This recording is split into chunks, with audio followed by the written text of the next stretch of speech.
AIIMS ಕಿಚನ್ಗೆ ಸ್ವಾಗತ. ಇವತ್ತಂತೂ ತುಂಬ ಸ್ವಲ್ಪ ವಿಧಾನದಲ್ಲಿ ಒಂದು ಸ್ನ್ಯಾಕ್ಸ್ ರೆಸಿಪಿನ ಮಾಡ್ತಾ ಇದ್ದೀನಿ. ಕೇವಲ 2 ಪದಾರ್ಥ ಇದ್ದರೆ ಸಾಕು, ತುಂಬ ಸುಲಭವಾಗಿ 10 ನಿಮಿಷದಲ್ಲಿ ನಾವು ಮಾಡ್ಕೊಬೋದು. ಟೀ ಜೊತೆ ಸಖತ್ತಾಗಿರುತ್ತೆ ಕಾಂಬಿನೇಷನ್. ಬನ್ನಿ ಯಾವ ರೀತಿ ಮಾಡೋದು ಅಂತ ನೋಡೋಣ. ಮೊದಲಿಗೆ ಕಡಲೆ ಹಿಟ್ಟನ್ನು ತಗೊತಾ ಇದ್ದೀನಿ. 2 ಬಟ್ಲಿನಷ್ಟು ಕಡಲೆ ಹಿಟ್ಟನ್ನು ತಗೊತಾ ಇದ್ದೀನಿ. ನಂತರ ಅಕ್ಕಿ ಹಿಟ್ಟನ್ನು ತಗೊತಾ ಇದ್ದೀನಿ 1 ಬಟ್ಲಿನಷ್ಟು. 2 ಬಟ್ಲು ಕಡಲೆ ಹಿಟ್ಟು ಹಾಕಿದರೆ 1 ಬಟ್ಲು ಅಕ್ಕಿ ಹಿಟ್ಟು ಹಾಕ್ಕೊಳ್ಳಿ.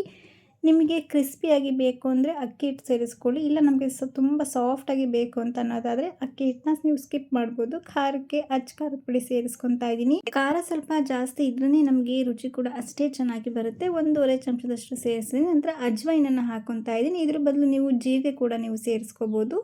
ಬೇಕು ಅಂದರೆ ನೀವು ಸೇರಿಸ್ಕೊಳ್ಳಿ. ನಂತರ ರುಚಿಗೆ ತಕ್ಕಷ್ಟು ಸ್ವಲ್ಪ ಉಪ್ಪನ್ನು ಸೇರಿಸ್ಕೊಂಡು ನೀರನ್ನು ಸ್ಟೆಪ್ ಬೈ ಸ್ಟೆಪ್ ಹಾಕ್ತಾ ಕಲಿಸ್ತಾ ಬನ್ನಿ. ನಾವು ಇದನ್ನು ಗಟ್ಟಿಯಾಗಿ ಕಲಿಸ್ಕೊಬಾರ್ದು. ಮೆತ್ತಗೆ ಕಲಿಸ್ಕೊಂಡ್ರೆ ನಮಗೆ ಅದನ್ನು ಒತ್ತೋದಕ್ಕೂ ಕೂಡ ತುಂಬ ಸುಲಭ ಅನಿಸುತ್ತೆ. ಜಾಸ್ತಿ ಗಟ್ಟಿಯಾಗಿ ಕಲಿಸ್ಕೊಂಡ್ರೆ ಏನಾಗುತ್ತೆ ಅಂದರೆ ಕಟ್ ಆಗಿಬಿಡುತ್ತೆ. ಅದು ಒಂದೇ ಫ್ಲೋ ಆಗಿ ಬೀಳೋದಿಲ್ಲ, ಕಟ್ಟಾಗಿ ಎಣ್ಣೆಯೊಳಗೆ ಬೀಳುತ್ತೆ. ಹಾಗಾಗಿ ನಾವು ಸ್ವಲ್ಪ ಇದನ್ನು ಮೆತ್ತಗೆ ಕಲಿಸ್ಕೋಬೇಕು. ನೋಡಿ, ಇವಾಗ ಕರೆಕ್ಟಾಗಿರೋ ಕನ್ಸಿಸ್ಟೆನ್ಸಿಗೆ ಬಂದಿದೆ. ಚೆನ್ನಾಗಿ ನಾದ್ಕೊಳ್ಳಿ. ಚೆನ್ನಾಗಿ ನಾದಿದಷ್ಟು ನಮಗೆ ಕಟ್ ಆಗೋದಿಲ್ಲ. ಹಾಗಾಗಿ ಚೆನ್ನಾಗಿ ಒಂದು 3-4 ನಿಮಿಷ ಚೆನ್ನಾಗಿ ನಾದ್ಕೊಳ್ಳಿ. ಇಲ್ಲಿ ಎಣ್ಣೆ ಆಗಲಿ ತುಪ್ಪ ಆಗಲಿ ಈ ಬೆಣ್ಣೆ ಆಗಲಿ ಏನೂ ಬೇಡ, ಇಷ್ಟಿದ್ರೆ ಸಾಕು. ನಮಗೆ ತುಂಬ ಸಖತ್ತಾಗಿ ಬರುತ್ತೆ. ನೀವು ಕೂಡ ಖಂಡಿತ ಒಮ್ಮೆ ಟ್ರೈ ಮಾಡಿ ನೋಡಿ. ಈ ಥರ 10 ನಿಮಿಷದಲ್ಲಿ ರೆಡಿಯಾಗೋಗುತ್ತೆ.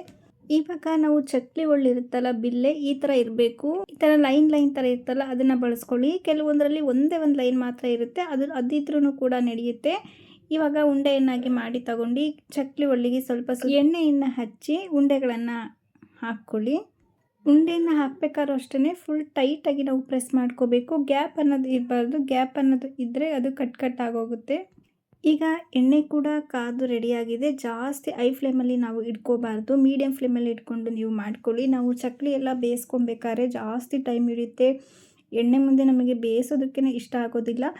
ಈ ಥರ ರೆಸಿಪಿ ಆದರೆ ನಮಗೆ ತುಂಬ ಬೇಗ ಬೆಂದೋಗುತ್ತೆ. ಒಂದು 2-3 ನಿಮಿಷ ಅಷ್ಟೇ ಟೈಮ್ ತಗೊಳ್ಳೋದು. ತುಂಬ ಬೇಗ ಬೆಂದೋಗುತ್ತೆ. ಜಾಸ್ತಿ ರಿಸ್ಕ್ ಅನಿಸೋದೇ ಇಲ್ಲ.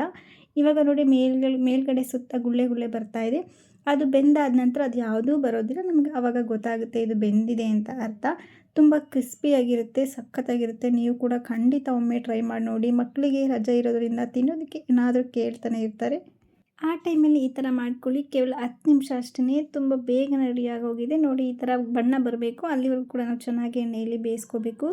ನೋಡಿ ಎಷ್ಟು ಸಾಫ್ಟಾಗಿ ಬಂದಿದೆ, ಕ್ರಿಸ್ಪಿಯಾಗಿ ಬಂದಿದೆ, ಸಖತ್ತಾಗಿದೆ. ಮಕ್ಕಳು ಕೂಡ ಇಷ್ಟಪಡ್ತಾರೆ, ದೊಡ್ಡವರು ಕೂಡ ಇಷ್ಟಪಡ್ತಾರೆ. ಸಂಜೆ ಹೊತ್ತು ಟೀ ಜೊತೆಗೆ ಸಖತ್ತಾಗಿರುತ್ತೆ ಸ್ನ್ಯಾಕ್ಸ್ ರೆಸಿಪಿ ಅಂತಲೇ ಹೇಳ್ಬೋದು. ಈ ವಿಡಿಯೋ ಖಂಡಿತವಾಗ್ಲೂ ಇಷ್ಟವಾಗಿದೆ ಅಂತ ಅಂದ್ಕೊಂಡಿದ್ದೀನಿ. ಇಷ್ಟ ಆಗಿದೆ ಸಬ್ಸ್ಕ್ರೈಬ್ ಮಾಡಿ, ಸಪೋರ್ಟ್ ಮಾಡಿ. Thank you.